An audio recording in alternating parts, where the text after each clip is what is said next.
21-22 का आय व्यय के विवरण सदन में उपस्थापित करता हूं।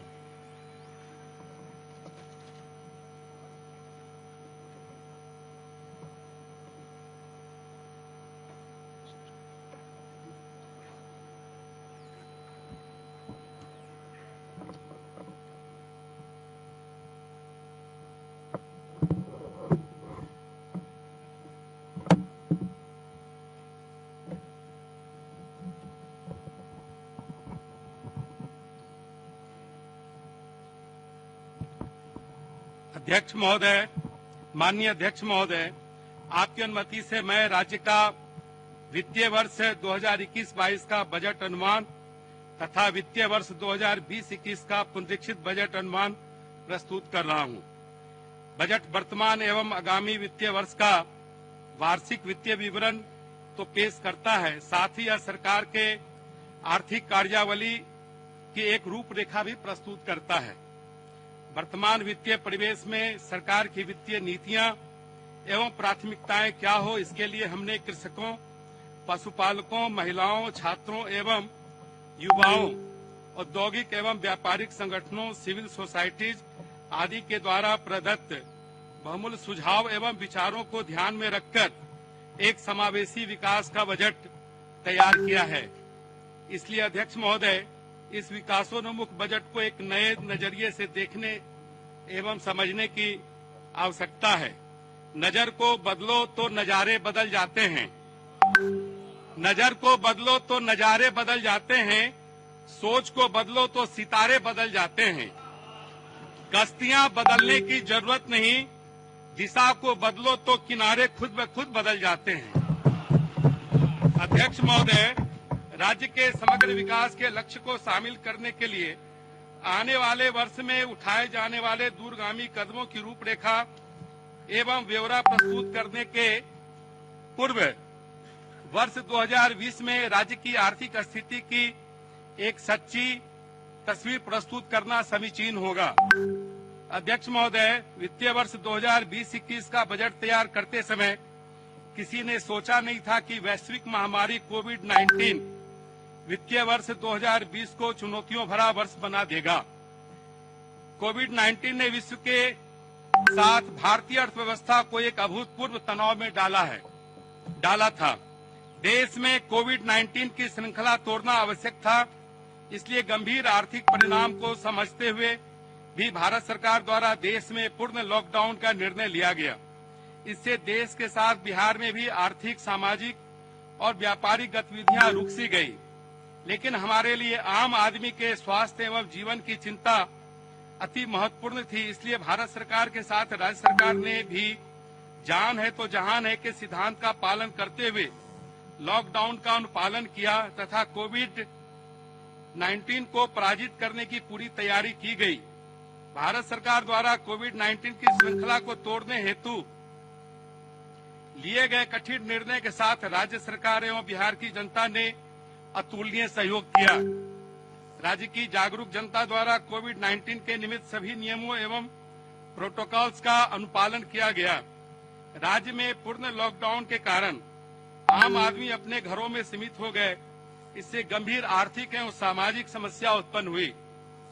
तत्काल आम आदमी की बुनियादी जरूरतों को पूरा करने के लिए समाज के संवेदनशील वर्गों तथा निर्धनों में निर्धनतम, वृद्धजनों एवं अन्य राज्यों में काम करने वाले बिहार के श्रमिक भाइयों, महिलाओं एवं बच्चों आदि को सहारा देना आवश्यक था। अध्यक्ष महोदय, अन्य राज्यों में काम करने वाले राज्य के श्रमिक भाइयों की समस्याओं के कारण बिहार को अति चुनौतीपूर्ण स्थिति का सामना करना पड़ा। एक तरफ राज्य के लोगों का ख्याल रखना था तो दूसरी ओर अन्य राज्यों में काम करने वाले राज्य के श्रमिक भाइयों की चिंता भी थी। लेकिन हमने चुनौतियों से डटकर मुकाबला किया एवं इनका निदान भी किया। सीमित संसाधनों के बावजूद भी माननीय मुख्यमंत्री के नेतृत्व में राज्य सरकार द्वारा कई महत्वपूर्ण कदम उठाए गए। जैसे राज्य के शहरी इलाकों में फंसे निर्धन एवं निराश्रित व्यक्तियों के आश्रय एवं भोजन की निःशुल्क व्यवस्था हेतु 27 मार्च 2020 से 2 जून 2020 तक सभी जिलों के शहरी क्षेत्रों में आपदा राहत केंद्र का संचालन किया गया। इन केंद्रों में 30 लाख से अधिक व्यक्तियों को निःशुल्क भोजन कराया गया। राज्य से बड़ी संख्या में कामगार भाई रोजगार की तलाश में अन्य राज्यों में जाते हैं। लॉकडाउन के कारण अपने घर आने हेतु राज्य सरकार के अनुरोध पर भारत सरकार द्वारा कई विशेष रेलगाड़ियां बिहार भेजी गई। बाहर से आने वाले लोगों को अलग ठहराने हेतु प्रखंड एवं पंचायत स्तर पर क्वारंटीन केंद्र स्थापित किए गए, जिसमें इन्हें 14 दिनों तक ठहराया गया। इनके खाने पीने की व्यवस्था की गई। 14 दिन के बाद राज्य सरकार द्वारा बसों से इन्हें अपने गृह प्रखंड ले जाया गया। इन केंद्रों पर 14.82 लाख निबंधित अन्य राज्यों में काम करने वाले राज्य के श्रमिक एवं उनके परिवार ठहरे। इसी प्रकार राज्य की सीमाओं पर पहुंचने वाले एवं दूसरे राज्यों में फंसे बिहार के श्रमिक एवं उनके परिवार के लिए आपदा राहत केंद्र स्थापित किया गया। क्वारंटीन केंद्रों में औसतन प्रति व्यक्ति 5,300 रुपये खर्च किए गए। कोरोना लॉकडाउन के कारण आर्थिक कठिनाई का सामना कर रहे गरीब लोगों को डीबीटी के माध्यम से 1.64 करोड़ राशन कार्डधारी के खाते में 1,000 रुपया प्रति कार्डधारी अंतरित किया गया। इस मद में 1,600 करोड़ रुपये से अधिक का भुगतान किया गया। लॉकडाउन के कारण राज्य के बाहर फंसे प्रवासियों के खाते में मुख्यमंत्री राहत कोष से प्रति व्यक्ति 1,000 रुपये का भुगतान किया गया। कुल 20.95 लाख लोगों को डीबीटी के माध्यम से करीब 210 करोड़ रुपए की राशि सीधे उनके बैंक खाते में अंतरित की गई। बहुत से श्रमिकों को विशेष श्रमिक रेलगाड़ी द्वारा राज्य में लाया गया। राज्य सरकार द्वारा टिकट भाड़ा तथा यात्रा मद में व्यय की गई राशि की प्रतिपूर्ति न्यूनतम 1,000 रुपया का भुगतान किया गया। इस प्रकार कुल 10.71 लाख कामगारों को 121.37 करोड़ रुपए वितरित किए गए। राज्य के वृद्धजनों को कोरोना अवधि में परेशानी का सामना नहीं करना पड़े, इसलिए राज्य सरकार द्वारा 3 महीने का वृद्धा पेंशन अग्रिम के रूप में भुगतान किया गया।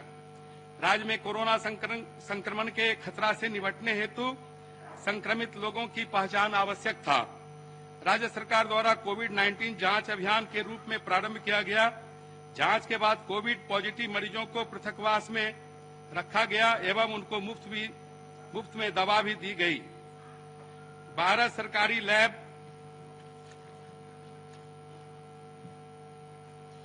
में आरटी-पीसीआर जांच की व्यवस्था की गई।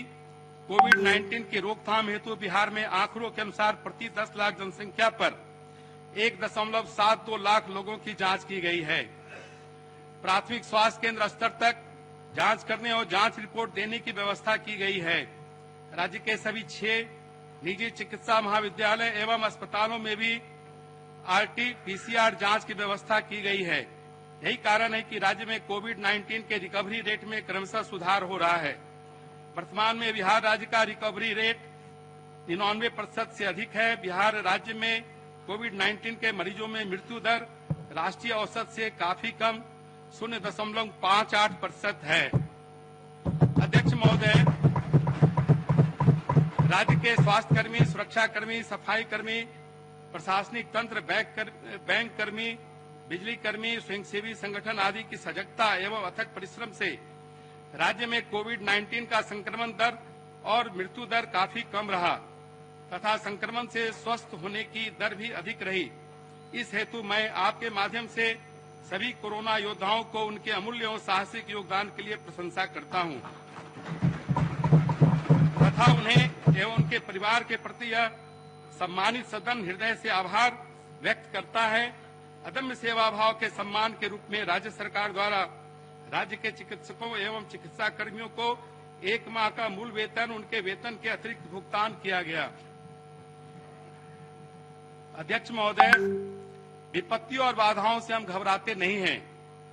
राज्य के कल्याण के लिए विपरीत परिस्थितियों में हम मिलकर सतत संघर्ष करते हैं, क्योंकि यही जीवन का ध्येय है। इस अवसर पर हम अपने प्रिय नेता पूर्व प्रधानमंत्री भारत रत्न अटल बिहारी वाजपेयी जी की इस कविता को याद करना चाहते हैं। बाधाएं आती हैं आए, घिरे प्रलय की घोर घटाएं, पांवों के नीचे अंगारे, सिर पर बरसें यदि ज्वालाएं, निज हाथों में हंसते हंसते आग लगाकर जलना होगा, कदम मिलाकर चलना होगा, कदम मिलाकर चलना होगा। भारत के यशस्वी प्रधानमंत्री जी एवं राज्य के माननीय मुख्यमंत्री जी के नेतृत्व में कोविड-19 से सफलतापूर्वक संघर्ष करते हुए चुनौतीपूर्ण आर्थिक एवं सामाजिक संकट से हम बाहर निकले हैं। लॉकडाउन के कारण समस्याग्रस्त आम आदमी, उद्योग एवं व्यापार, किसान, श्रमिक, पशुधन आदि सभी प्रक्षेत्रों को सहायता देने के लिए भारत सरकार द्वारा 3 चरणों में करीब 27.10 लाख करोड़ रुपए का आत्मनिर्भर भारत पैकेज की घोषणा की गई। इस महती आर्थिक मदद से बिहार को भी बहुत लाभ हुआ। कोरोना संकट अभी पूर्णतः टला नहीं है। संकट का स्थायी निदान हेतु हमारे वैज्ञानिक, अनुसंधानकर्ताओं, वैक्सीन निर्माता कंपनियां वैक्सीन बनाने की दिशा में लगातार कार्य करते रहे। उनके प्रयास से कोरोना के समूल निदान हेतु भारत ने 2 वैक्सीन बना लिए एवं विश्व में अपना स्थान स्थापित किया। कोविड वैक्सीन निर्माण में हमारे वैज्ञानिकों एवं कंपनियों ने जो अमूल्य उपलब्धि प्राप्त की है, उससे यह प्रमाणित होता है कि प्रत्येक विपदा नए अवसर की जन्मदात्री होती है एवं इससे भी साबित होता है कि अंधकार के बाद नई आशा और अवसर के साथ सवेरा आता है। अध्यक्ष महोदय, आपके माध्यम से इस महती उपलब्धि के लिए मैं देश के अनुसंधानकर्ताओं, वैज्ञानिकों, कंपनियों को उनके कठिन परिश्रम एवं लगन के लिए तथा कुशल मार्गदर्शन तथा सतत एवं अथक सहयोग के लिए भारत के माननीय प्रधानमंत्री जी का हृदय से आभार व्यक्त करता हूं। राज्य में कोविड-19 का वैक्सीन लगाने का कार्यक्रम प्रारंभ हो गया है। इसके तहत प्रथम चरण में सभी स्वास्थ्य कर्मियों और सुरक्षा कर्मियों का टीकाकरण किया जा रहा है। अध्यक्ष महोदय, बिहार के सतत विकास के लिए वर्ष 2015 में राज्य सरकार द्वारा 7 निश्चय योजना प्रारंभ किया गया था। इसके अंतर्गत 5 वर्षों के लिए विकास के 7 लक्ष्य, आर्थिक हल, युवाओं को बल, आरक्षित रोजगार, महिलाओं का अधिकार, हर घर बिजली, हर घर बिजली, हर घर नल का जल, घर तक पक्की नालियां, शौचालय निर्माण, घर का सम्मान, अवसर बढ़े, आगे बढ़े निर्धारित किए गए। विगत 5 वर्षों में कठिन परिश्रम एवं सतत अनुश्रवण के बल पर हमने निर्धारित लक्ष्य के अनुरूप उपलब्धियां प्राप्त की है। 7 निश्चय योजना के अंतर्गत अब तक की उपलब्धियों को आपके माध्यम से सदन के समक्ष रखना चाहता हूं। पहला निश्चय आर्थिक हल, युवाओं के बल के अंतर्गत उपलब्धियां। बिहार स्टूडेंट क्रेडिट कार्ड योजना के अंतर्गत 1,15,116 आवेदनों को स्वीकृति दी गई है। कुल स्वीकृत ऋण राशि 2.995 करोड़ रुपए है। कुल वितरित ऋण की संख्या 1,09,071 एवं वितरित ऋण राशि 1,495 करोड़ रुपए है। अब तक 1,02,871 बिहार स्टूडेंट्स क्रेडिट कार्ड निर्गत हुए हैं। मुख्यमंत्री निश्चय स्वयं सहायता भत्ता योजना के अंतर्गत 5,04,824 आवेदनों की स्वीकृति दी गई है। अब तक कुल 4,79,980 आवेदकों को लाभान्वित किया गया है तथा 630 करोड़ रुपए की राशि वितरित की गई है। कुशल युवा कार्यक्रम के अंतर्गत 17,05,398 आवेदनों को प्रशिक्षण हेतु ऑनलाइन प्रेषित किया गया है। अब तक 10,04,147 आवेदकों को प्रशिक्षण दिया गया है तथा 1,12,092 प्रशिक्षणरत है। वर्तमान में राज्य के सभी 534 प्रखंडों में 1,609 प्रशिक्षण केंद्र संचालित है। अभी तक इस कार्यक्रम पर 702 करोड़ रुपए व्यय हुए हैं। दूसरा निश्चय आरक्षित रोजगार, महिलाओं का अधिकार अभियान के तहत राज्य के सभी सरकारी सेवाओं, संवर्गों के सभी स्तर के एवं सभी प्रकार के पदों पर सीधी नियुक्तियों में महिलाओं को 35% क्षैतिज आरक्षण की व्यवस्था कर दी गई है।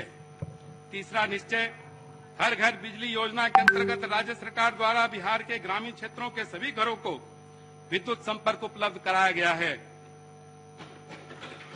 चौथा निश्चय, हर घर नल का जल के तहत उपलब्धियां।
दक्षिणी और उत्तरी किनारे से चीन की सेना की वापसी की प्रक्रिया पूरी। भारतीय सेना भी स्थायी पोस्ट पर लौटी।